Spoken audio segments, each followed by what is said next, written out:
Rotten Tomatoes has been facing a little bit of a conundrum. What do you do with your user ratings? Because, of course, the user ratings on IMDb and Rotten Tomatoes are completely useless because people who have never seen the movie can jump in there, they can create fake accounts, whatever, and they get blasted. And that became really highlighted when, of course, you all know there was a massive lying smear campaign against Captain Marvel. And within one day of Captain Marvel user ratings being open on Rotten Tomato, there were more negative reviews in one day than the total number of reviews that Avengers Infinity War got in its entire run.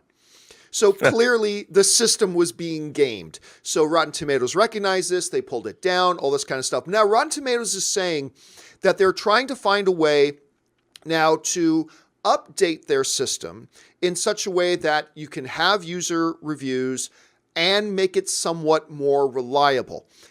That is an honorable thing to do, but it's a tall order, Robert, to try to come up with something like that. So let me ask you this, Rob. This is clearly a problem. This goes all the way back. I pointed this out before, but almost 10 years ago when IMDb had their user ratings, and I think the number one rated film of all time on IMDb was The Godfather. And The Dark Knight just came out. And there was this big organized, and The Dark Knight's awesome, but there was this big organized effort of people online trying to organize and say, everybody go to IMDb, not to upvote Dark Knight, but everybody go to IMDb and downvote Godfather to knock it out of the thing. And it was at that point 10 years ago that I went, okay, so IMDb user ratings are useless because it can just be gamed. Super easy and super simple like that. That's continued to be a problem. So Rob, let's say you're one of the bigwigs over Rotten Tomatoes and you're sitting around a table and the issue on the table in front of you is how can we still have user reviews but minimize the effect of people trying to game the system? What do you do? How do you propose they do that? Well, it's interesting because we're in a period of time where the internet is being used. I mean, they talk about Russian hacking of our elections. The Russians didn't hack our elections. They gamed the existing infrastructure that's there, just like fans have done that to Rotten Tomatoes. And we, because we're not evolved as people, feel the need to do these things. I would do this. I think, unfortunately, leave the reviews, let people say what they want, just don't aggregate their responses and give us a number of any kind. Don't give us a percentage. Just say, if you want to talk about Captain Marvel, leave your comments and because whether it's Yelp, whether it's any time that human beings, the general public, is allowed to leave something that's being aggregated into a number that's placing a value on a product or a business, it can be gamed. And unfortunately, the ire of one person can literally destroy a business or ruin the chances of a decent product to connect with the audience that wants to receive that product. And it's unfortunately the world we live in, but until we're more evolved as people and don't feel the need to do these things, I think we need to remove people's ability to do it. And I think being able to leave comments is fine because that allows other people to use their own opinions to judge, is this review real or is it not? Just don't attach a percentage number to it and don't allow people to be able to nudge that number. Only have in terms of your percentage, only allow certain vetted, whether it's internet pundits like us or whether it's established print journalism critics. You have to get credentials to get to that percentage number. You have to earn the right. Well, and there's two different numbers, right? There is the critic number already that is only for critics. I would say keep that and get rid of the public because we have proven we are not mature enough to do that.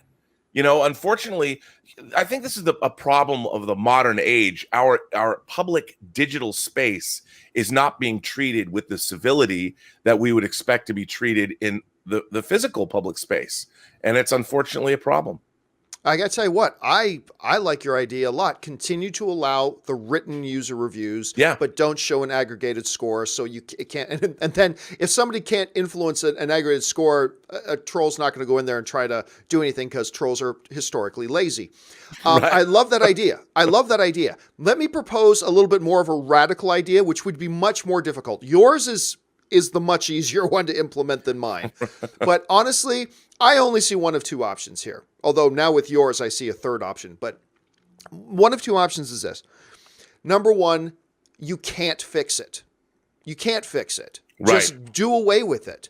Rotten Tomatoes wasn't built on user reviews. Rotten Tomatoes was built as being a critical analysis aggregate. That's what it was there for. That's what it was created on. That's what it was built on. So just get rid of the user reviews in general.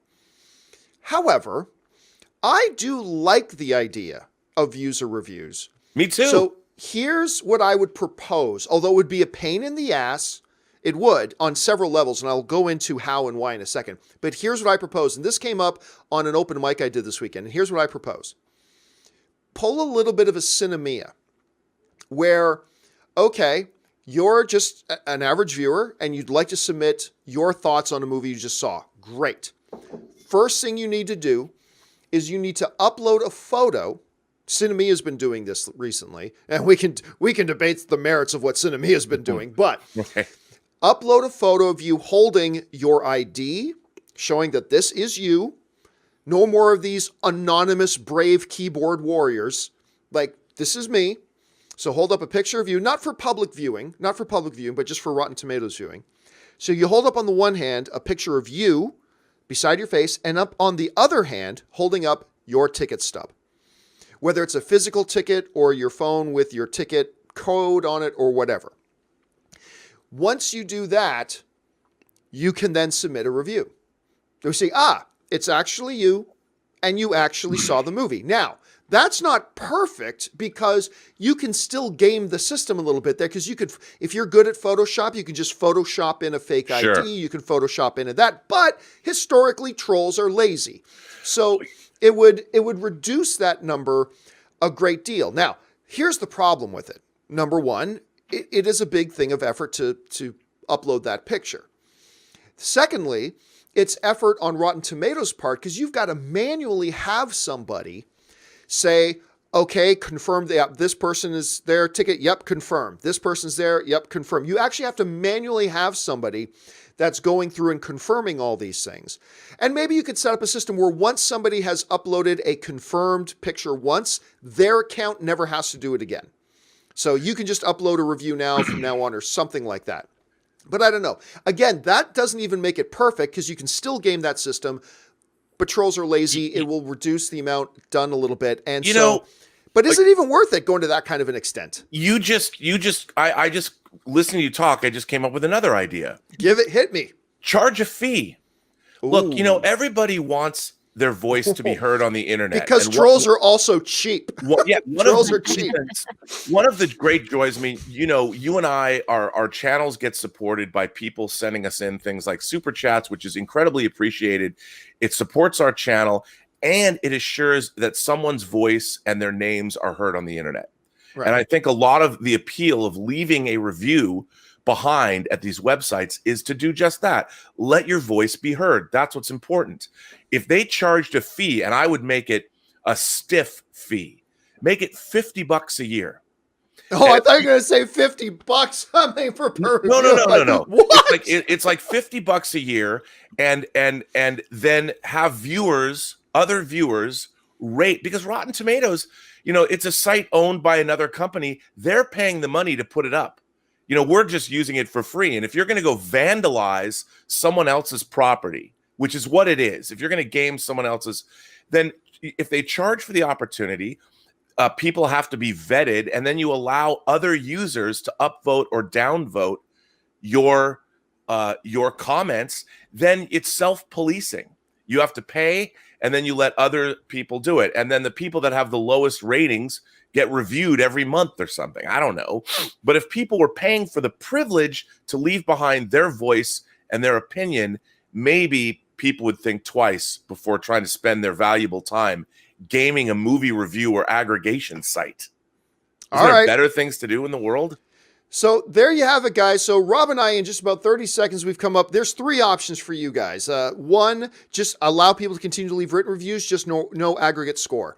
Number 2, have people verify their identity and verify they've seen the movie with a picture. Or number 3, actually charge for the privilege of leaving a comment behind, a comment and a rating on the site. There are probably 50 other options. I want to know, what do you guys think? You're in charge of Rotten Tomatoes, and you've been charged with the task of figuring out a way to update how we run the viewer rating system. What do you do? What changes do you make? How do you implement them? Jump down to the comment section below and let us know your thoughts, because I'd love to hear them. Like, I'm sure there's 50 other ideas better than mine and Robert's. So jump down there. Let us know what you guys think.